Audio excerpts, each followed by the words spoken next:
आज तुम्हाला मी एका कॉलेजमधली कथा सांगणार आहे. शाळेमध्ये शिक्षक असतात, तसे कॉलेजमध्ये कोण असतात? प्राध्यापक असतात. कोण असतात? प्राध्यापक असतात. एकदा एका प्राध्यापकानं ठरवलं मुलांची सरप्राईज टेस्ट घ्यायची, म्हणजे अचानक त्यांची परीक्षा घ्यायची. काय करायची? अचानक त्यांची परीक्षा घ्यायची. सरांनी सगळ्या मुलांना सांगितलं की मी तुमची आज सरप्राईज टेस्ट घेणार आहे. आणि सरांनी प्रश्नपत्रिका वाटायला सुरुवात केली.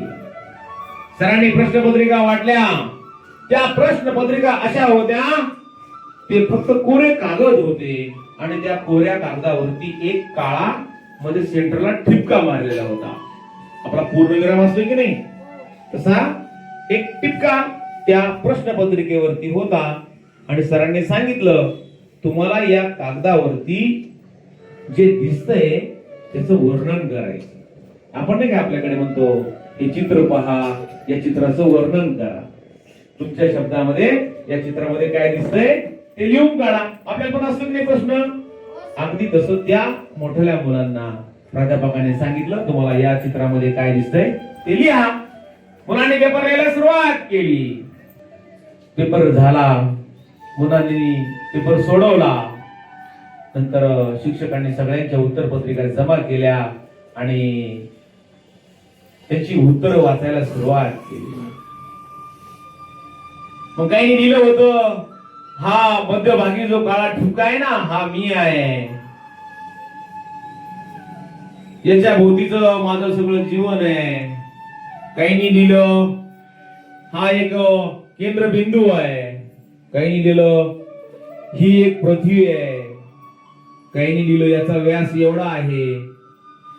काही लिहिलं हा बिंदू म्हणजे अणु आहे. काही लिहिलं रेणू आहे.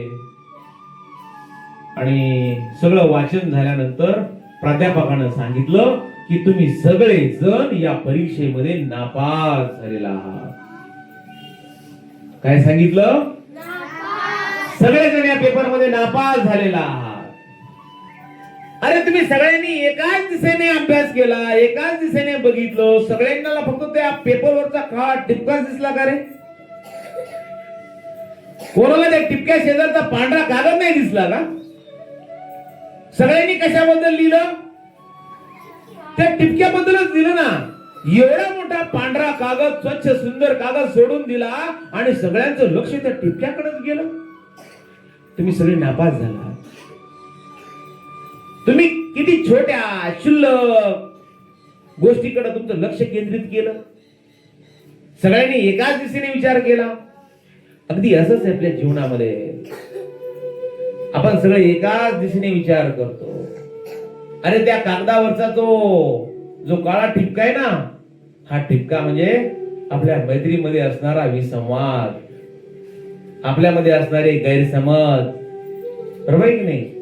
वाद विवाद, आपल्या जीवनामध्ये येणाऱ्या अडचणी या त्या काळ्या टिपक्यासारख्या आहेत रे. त्या खूप छोट्या, त्याच्याकडे जास्त लक्ष द्यायचं नाही. आपल्या जीवनातले हे जे काळे टिपके आहेत ना, कोणते? गैरसमज, अडी अडचणी, वाद विवाद, ईर्ष्या, द्वेष, हे आपल्या जीवनातले काळे टिपके आहेत. याच्याकडे दुर्लक्ष करा. याच्याकडे काय करा?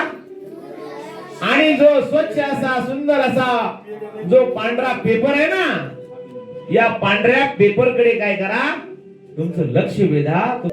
जे चांगलं आहे या जगामध्ये ते पहा.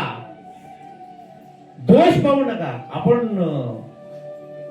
दोष पाहण्यामध्ये खूप, आपण भारतीय आहोत ना, आपण दोष पाहण्यामध्ये खूप तरबेज आहोत, बरोबर की नाही? अरे प्रत्येक माणसामध्ये खूप चांगल्या गोष्टी असतात. त्या गोष्टीकडे आपण सरळ सरळ दुर्लक्ष करतो आणि फक्त त्याच्या दोषावरती काय करतो? बोट ठेवतो. हे चुकीचं आहे. लक्षात आलं? काय बोध घ्यायचं रे मित्रांनो या कथेतून? कोण सांगाल? या मुलांनी सगळा पांढरा स्वच्छ कागद सोडून दिला आणि त्या काळ्या टिपकावरच लक्ष दिलं आणि त्यांना सरांनी नापास केलं. अगदी बरोबर आहे. या कथेतून एवढाच बोध घ्या, एखाद्यामध्ये जर एखादा दोष असेल ना, मित्र असेल कुणी असेल, फक्त त्या दोषाकडे पाहू नका, तर त्याच्यात चांगल्या भरपूर प्रमाणात असणाऱ्या चांगल्या गुणांचाही काय करा, शोध घ्या. काळा टिपका सोडून द्या. ठीक आहे. खूप खूप धन्यवाद.